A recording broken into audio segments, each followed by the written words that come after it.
बुलंदी पर पहुंचने का हवस भी खूब होता है, जिन्हें उड़ना नहीं आता वो पर फैलाने लगते हैं। नाजरीन, मैं हूं बिस्मिल आफ्ताब आलम और आप देख रहे हैं उर्दू हिंदी नॉलेज चैनल। आज का पहला सवाल है, मुद्दई खोलते खोलते आंखें गालिब, ये मिसरा दर्जा झेल में से किस मजमून में इस्तेमाल हुआ है? तो आपके सामने ऑप्शन जो हैं वो है आमद में आवर्द है, या फिर घाघ है, चारपाई है, या फिर मुर्शिद है। उम्मीद करता हूं सभी का आंसर सही होना चाहिए और फटाफट जवाब देना चाहिए। ये आज आखिरी वीडियो होने वाली है मज़ामीन रशीद से, और इतने ही काफ़ी हैं मज़ामीन रशीद में सवाल। बस इतने अगर आपने रट लिए, तीसरी वीडियो है, इतने ही रट लिए और आपका मज़ामीन रशीद से कोई सवाल गलत नहीं होगा अगर मज़ामीन रशीद का आपने मुताला नहीं किया उसके बावजूद। तो आमद में आवर्द आपको याद रखना है, ये आंसर जिसने भी दिया है उसका बिल्कुल सही होने वाला है। दूसरी बात, ये ऐसा मजमून है जिसमें आपको ये भी याद रखना चाहिए कि इसी मजमून के तहत जैसे इक़्तिबास अगर पूछा जाए कि इसमें जो शुरू होता है वो हिंदुस्तानी जुमले से शुरू होता है कि हिंदुस्तानी के दो पैदाइशी हुकूक हैं, इस जुमले से ये मजमून शुरू होता है। पंडित इसमें एक कैरेक्टर आता है। दूसरी बात, इस मजमून में बहुत ज़्यादा ऐसी चीज़ें नहीं हैं जो आपको याद रखनी हैं। अगला सवाल देखिएगा कि पंडित मौलवी, पंडित मौलवी, पंडित मौलवी, मौलवी मसूद, और इसके बाद में जो है वो नन्हे अब्बा मियाँ जैसे कैरेक्टर किस मजमून में इस्तेमाल हुए हैं? तो घाघ है, हाजी साहब हैं, या फिर कारवा पेदास, या फिर जो है आमद में आवर्द। तो इसमें आपको मैंने बता ही दिया, इन कैरेक्टरों को याद रखिएगा। इसमें जो है आमद में आवर्द में ये इस्तेमाल हुए हैं। तो इस मजमून में बस इतनी चीज़ें, ये दो कैरेक्टर है जो आपको याद रहना चाहिए। जो जुमला शुरू होता है हिंदुस्तानी के नाम से, इक़्तिबास शुरू होता है मजमून का, जहाँ से शुरुआत होती है वो जुमला याद रखना चाहिए। हिंदुस्तान की दो पैदाइशी हुकूक हैं, तो ये बात आपको हर हाल में याद रखना चाहिए। और दूसरी बात, वो मिसरा मैंने गालिब का बताया, वो आपको याद रखना चाहिए। अगला सवाल है कि रशीद ने किस मजमून में यूरोपियन औरतों को बड़ी मेहनती और मुतज़्ज़िम बताया है? अब इसमें ऑप्शन आपके सामने है, मुर्शिद है, मुगालता है, या फिर हाजी साहब है, और या फिर आपके सामने है मौलाना सोहेल।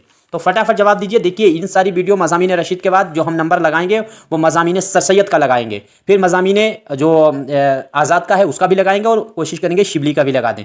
और इनमें से जो 20 से सवाल बनते हैं लगातार, वो याद रखना चाहिए।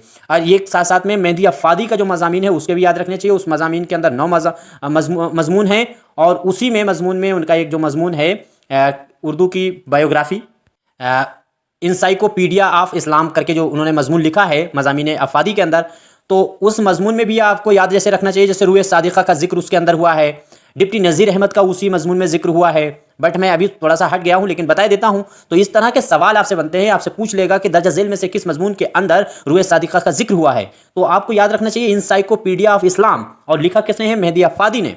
और मेहदी अफ़ादी का एक बात और, इसी के अंदर उन्होंने डिप्टी नज़ीर अहमद को जो है वो फादर ऑफ उर्दू भी कहा है। तो ऐसा अगर सवाल पूछ लिया गया या ऐसे डायरेक्टली पूछ लिया आपसे कि उर्दू का फादर ऑफ जो है फादर ऑफ उर्दू कौन है, तो आप क्या जवाब दे सकते हैं? डिप्टी नज़ीर अहमद। किसने कहा? तो ये कहा है मेहदी अफ़ादी ने। किस मजमून के अंदर कहा? तो इंसाइक्लोपीडिया ऑफ इस्लाम के अंदर। ऐसी बातें हर हाल में आपको, ऐसे अगर सवाल आपने तैयार कर लिए तो फिर आप बहुत मजबूत हो जाएंगे, हज़ारों बच्चों से आगे निकल जाएंगे। इसमें जो आंसर आपका सही होगा वो होगा मुगालता। यह आपको याद रखना चाहिए। यह मजमून ऐसा है जिसमें यह जिक्र हुआ है। और इसी मजमून के अंदर एक बात और याद रखना, मुगालता के अंदर ही जो नवाब वाजिद अली शाह हैं उनको रंगीले के नाम से पुकारा गया है इसी के अंदर। और जो अकबर बादशाह था उसे अल्लाह अकबर करके उसका नाम रखा गया है, इसमें उनका भी जिक्र हुआ है। तो अकबर का जिक्र इसके अंदर हुआ है। इसी मजमून के अंदर जो है वो वाजिद अली शाह का रंगीले के नाम से भी जिक्र हुआ है। ये बात भी आपको याद रखना चाहिए। इस मजमून में इन्होंने वाजिद अली शाह और अकबर को मसाइब गुमराह भी कहा है। तो ये मोटी मोटी चीज़ें आपको याद रखना चाहिए। और विक्रमाजीत का भी इसमें जो है वो बयान किया गया है। ये देखिए, यहाँ से अगला सवाल देखिए कि किस मजमून में अकबर और विक्रमाजीत के अहद का बयान किया गया है? तो किस में किया गया है ये आपको मालूम होना चाहिए। ये भी आपको मुगालता ही सही रहेगा। इसी के अंदर ही इस बात का जिक्र किया गया है मुगालता के अंदर। तो आपको उम्मीद करता हूँ अब याद रहेगा। मजमून में जो चीज़ें और भी खास जो आपको नोट्स बना लेना चाहिए, जैसे इसी के अंदर जो है रॉक फेलर का भी जिक्र हुआ है। इस मजमून के अंदर जो आपको स्क्रीन पे दिख रहा है मुगालता, इसी में रॉक फेलर का जिक्र हुआ है। जाकिर साहब का तो जिक्र इसमें हुआ ही है। मुस्तफ़ा कमाल का भी इसमें जिक्र हुआ है। अमेरिका का भी जिक्र इसी के अंदर आया है। सुरैया का जिक्र इसके अंदर आया है। ये इतने सवाल जो हैं वो इससे आपसे बन सकते हैं जो इसी में इस्तेमाल हुए हैं कैरेक्टर। अगला सवाल देखिए। देखिए, ये सारे क्वेश्चन जो आपको मैं रखता हूँ आपके सामने, ये अच्छे लगते हैं तो आपको लाइक करना चाहिए, नहीं अच्छे लगते तो आपको डिसलाइक कर देना चाहिए। और अगर वीडियो देखना है तो आपको सब्सक्राइब करना चाहिए। देखिए, आप में से बहुत ऐसे बच्चे हैं कि जो देखते हैं या तो वो तो चैनल पे सब्सक्राइब नहीं करें, लेकिन अगर आपको देखना हो तो सब्सक्राइब करिए, वरना देखने से कोई मतलब ही नहीं, तो सब्सक्राइब की ज़रूरत नहीं। ये इक़्तिबास देखिए जो स्क्रीन पर आपको दिख रहा है कि मारवाड़ी औरतें बंगाली मर्दों और शरई मुसलमानों के साथ सफ़र करने में मुझे बड़ी कोफ्त होती है। ये बात आपको याद रखना चाहिए। तो ये किस मजमून में यहाँ से शुरुआत हुई है, कौन सा मजमून है जो इसी इक़्तिबास से शुरू हुआ है? मुर्शिद है, मुगालता है, इस्लाम सलाम हो नज्द पर है, या कुछ का कुछ है? फटाफट जवाब देने की कोशिश कीजिए। उम्मीद करता हूँ सभी का आंसर सही होना चाहिए। और मज़ामीन रशीद का ये भी सवाल है और आपका आंसर जो सही होगा वो पहला मुर्शिद आपको याद रखना है। मुर्शिद से ये लिया गया है, मुर्शिद जो शुरुआत होती है वो इसी इक़्तिबास से शुरुआत होती है, एक बात। और दूसरी चीज़ आपको याद रखनी चाहिए यहीं पर कि इसी के अंदर, इस मजमून के अंदर वो सॉरी यहाँ पर देखिए आप सलाम हो नज्द पर, इसमें पूछा जा चुका है, इससे सवाल बन चुका है और 2-3 बार बन चुका है कि किस मजमून में रशीद के नोबिल तौबतुन्निसू का जिक्र हुआ है। तो सलाम हो नज्द पर में उसमें जिक्र हुआ है। ये बात आपको यहाँ से याद रखना चाहिए। उम्मीद करता हूँ याद भी रहेगा। अच्छा, दूसरी चीज़ है कि ये भी ऐसा नाविल है मुर्शिद, ये ऐसा नाविल ऐसा मजमून है। अताउल्लाह खान दुर्रानी का नाम आपको याद रखना है।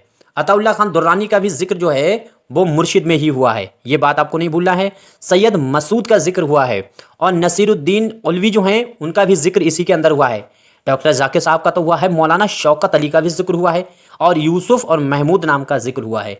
इतने लोगों का जिक्र, देखिए पैराग्राफ अगर दे दिया तो अगर ये आपको कैरेक्टर याद हैं तो पैराग्राफ पढ़ करके भी अंदाज़ा लग जाएगा कि ये किस मजमून के कैरेक्टर हैं। और नहीं याद रहते हैं तो कम से कम इतना तो याद ही रखो हर मजमून से, जो आपकी स्क्रीन पर दिख रहा है ये तो क्वेश्चन आपको कम से कम आते होने चाहिए। अगला सवाल देखिए, सवाल है कि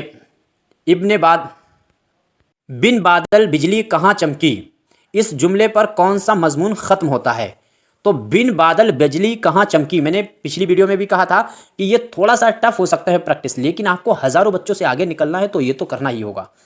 बाकी आपको जो पढ़ाया जा रहा है या आप जो पढ़ रहे हैं उसमें आप खुश हो सकते हैं कि गालिब कब पैदा हुए, मीर कब पैदा हुए, फैज़ की पहली नज़म कौन सी है, फैज़ का शेरी मजमुआ कौन सा है, ये सब बातें हर किसी को याद हैं और ये आपको मतलब सभी के बराबर रख सकता है। लेकिन ऐसे सवाल जो आपको मैं रखता हूँ या वीडियो लेकर के आता हूँ जिसका मुताला कोई करना नहीं चाहता डीप में, तो वो मैं आपके सामने सवाल ला करके आपको मजबूत से मजबूत स्थिति में पहुँचाना चाहता हूँ।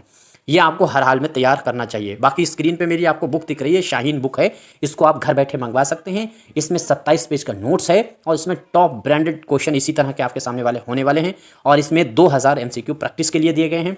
ये बहुत सस्ती है जो आपके घर मंगा से। मेरा बस एक ही नज़रिया है कि ज़्यादा से ज़्यादा बुक मेरी पहुँचकर बच्चे ज़्यादा से ज़्यादा निकाल लें, मुझे बहुत खुशी होगी।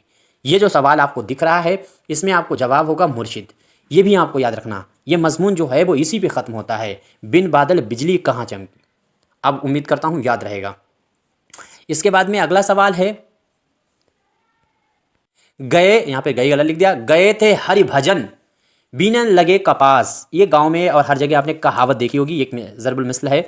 तो गए थे हरि भजन यानी जो है वो आदमी का, जैसे हम लोग बदल कर को इसको कह देते हैं कि नमाज को गए थे पता चला रोज़े गले पड़ गए, ये वैसे ही है, हिंदू धर्म में इस्तेमाल होती है कहावत। तो गए थे हरि भजन यानी ईश्वर की पूजा करने के लिए गए थे, बीनन लगे कपास, तो ये वाली मिसाल, साथ ही साथ में और लाठी ना टूटे सांप मर जाए, ये भी कहावत आपने सुनी होगी। इन दोनों कहावतों को यानी ज़रबुल मिसल हैं, इनका किस मजमून में इस्तेमाल हुआ है? अब आपके सामने जो स्क्रीन पे देखिए मुसल्लस है, कुछ का कुछ है, शैतान की आत है और मुर्शिद है। फटाफट जवाब दीजिए। देखिए जीके जीएस के भी आप क्लास देख सकते हैं, लेकिन मेरा अपना नज़रिया सभी उर्दू वालों को हो जो LT ग्रेड की तैयारी कर रहे हैं कि अभी जीके जीएस के चक्कर में ना पड़िए, जनवरी तक आपको ऐसे चलने दीजिए, सिर्फ उर्दू को मजबूत कीजिए, उर्दू को मजबूत कीजिए और जीके जीएस के चक्कर में अभी नहीं पड़िएगा, क्योंकि एग्ज़ाम जो है होगा तब भी जीके जीएस का इतना बड़ा खेल नहीं होने वाला है कि पासिंग मार्क बहुत कम पर होने वाला है। और ये मैं आपको प्रूफ के साथ कह सकता हूँ, ये हम अच्छे तरह से कह सकते हैं कि जिसने भी बच्चे ने 80-90 क्वेश्चन सही कर दिए 150 में से, उसका 100% प्री क्लियर हो जाएगा। तो इसमें जो आंसर आपका सही होगा वो होने वाला है फर्स्ट मुसल्लस। आपको याद रखना है, इसी के अंदर ये दोनों मिसालें इस्तेमाल हुई हैं। उम्मीद करता हूँ हर किसी को याद रहेगा। इसमें जो शुरुआत होती है मजमून वो बहुत इंपॉर्टेंट है कि मुर्शिद का मकौला इसी में इस्तेमाल हुआ है। मुर्शिद का मकौला है कि अगर हमें शुरुआत यूँ होती है कि मुर्शिद का मकौला है और मेरा तजर्बा है कि अगर इंसान को बेहतर दुश्मन चाहिए तो उसे अपनों में तलाश करना चाहिए, अपने अजीज़ों में ढूंढना चाहिए। ये इस तरह से बात शुरू होती है, ये मजमून शुरू होता है, और उम्मीद करता हूँ ये आपको याद भी रहेगा।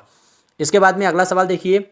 अगला सवाल है, रशीद ने मजमून मुसल्लस में किसको अलीगढ़ के कलंक का टीका कहा है? तो अलीगढ़ के कलंक का टीका किसको कहा है? ये वेरी इंपॉर्टेंट क्वेश्चन है, आपको हर हाल में याद रहना चाहिए, इसको अपने पास ज़रूर नोट करना चाहिए। उम्मीद करता हूँ सभी का आंसर सही होगा, फटाफट जवाब दीजिएगा। और इसमें जो आंसर आपका सही होगा, तो जाकिर हुसैन आपका आंसर सही होगा, डी। जाकिर साहब जो जाकिर हुसैन हैं, उनको अलीगढ़ के कलंक का टीका कहा है। बहुत इंपॉर्टेंट है ये सवाल, आपसे पूछा जा सकता है। अगला सवाल है कि मजमून कुछ का कुछ, ये आपको याद रखना है कि मजमून है कुछ का कुछ में रशीद ने कौन सी दो कौमें बताई हैं जो ना ताज़राते हिंद से डरती हैं और ना म्यूनसिपालिटी से। दो कौमें ऐसी कौन सी हैं जो ना ताज़राते हिंद से डरती हैं, ना म्यूनसिपालिटी से जो डरती हैं? तो इसमें आपको जवाब देना है। उम्मीद करता हूं सभी का आंसर सही होने वाला होगा, फटाफट जवाब दीजिए। अच्छा, दूसरी चीज़ है, श्री कृष्ण नाम का एक कैरेक्टर है, वो भी इसी मजमून में आया है, जिसका ये पैराग्राफ है। तो इसमें जिसने बच्चे ने आंसर दिया होगा फर्स्ट, ये आपको याद रखना है, हिंदू मुसलमान दिया है या फिर इशाक और अंग्रेज़ दिया है, हिंदू और अंग्रेज़ दिया है या मुसलमान और अंग्रेज़ दिया है। तो जिसने जवाब दिया होगा इशाक और साथ साथ में अंग्रेज़, ये दोनों ऐसी कौमें इस मजमून के अंदर बताई गई हैं। कुछ का कुछ मजमून का नाम याद रखिए, ये रशीद अहमद सिद्दीकी का है, और इसी में इन दोनों कौमों को बताया गया है कि ये ताज़रात हिंद से ना तो डरती हैं और ना म्यूनसिपलिटी से। तो इस तरह से आपको ये याद रहेगा। अगला सवाल है, ना हाथ बाग पर है ना पाहे रुकाब में। ये सवाल देखिए, ये आपसे कई बार शेर भी पूछ लेते हैं कि इसमें कौन सी सनत का इस्तेमाल हुआ है। तो इस मिसरे का इस्तेमाल यहाँ किस मजमून में किया गया है, ये जवाब आपको देना है। उम्मीद करता हूँ सभी का आंसर सही होगा, और फटाफट जवाब दीजिए। क्या सलाम हो नजद पर, कुछ का कुछ, सरगुज़िश्त अहद गुल और गवाह? तो इसमें जिसने आंसर दिया होगा सलाम हो नजद पर, यह आपको हर हाल में याद रखना चाहिए, तो याद रहेगा। अच्छा, इसी में मैंने बताया था कि सलाम हो नजद पर, इसी में तौबतुन्निसो जो नॉवेल है उसका जिक्र हुआ है और वो सवाल बन चुका है। अब इसके बाद में अगला सवाल देखिए कि किस मजमून ने नहीं होना चाहिए, किस मजमून में मिस्टर जो है मैरिस को 1962 में सर सैयद का लिखा हुआ ख़त शामिल किया गया है। यानी मिस्टर मैरिस जो हैं, उनको सर सैयद अहमद ख़ान ने ख़त लिखा था 1962 में, और वो ख़त रशीद अहमद सिद्दीकी के किस मजमून में शामिल है? ये भी वेरी वेरी इंपॉर्टेंट सवाल है, आप जितना वेरी लगा सकते हैं आपको याद रखना चाहिए। और मज़ेदार तो बात यह है कि इस मजमून से सवाल बन चुके हैं। सलाम हो नज़्द पर, तो सलाम हो नज़्द पर इतनी बातें आपको याद रखना है कि 1962 में सर सैयद ने जो ख़त मिस्टर मैरिक को लिखा था वो इसी में शामिल है। 1962 का ख़त सलाम हो नज़्द पर, इसी में तौबतुन्निसो का जिक्र हुआ है, ये बात भी आपको याद रहनी चाहिए, इसी मजमून के अंदर हुआ है। और दूसरी बात, इसी में गालिब का मिसरा ना हाथ बाग पर है ना पाहे रुकाब में, ये भी इसी के अंदर इस्तेमाल हुआ है। उम्मीद करता हूँ इतनी चीज़ें कम से कम आपको याद रहेंगी। खाकानी का जो कसीदा है उसका भी जिक्र इस मजमून में हुआ है, सलाम हो नज़्द पर, और जो मौलवी अब्दुल हक हैं उनका भी जिक्र इसके अंदर हुआ है। ये बात आपको हर हाल में याद रहनी चाहिए, सलाम हो नज़्द पर। बस यहीं तक हम बात करते हैं। कोई क्वेश्चन गलत हुआ है ज़रूर बताइएगा, अच्छा लगे तो लाइक, ना डिसलाइक। स्क्रीन पर बुक दिख रही है, उस पर ऑर्डर नंबर दिख रहा है, आप उस पर कॉन्टैक्ट कर सकते हैं।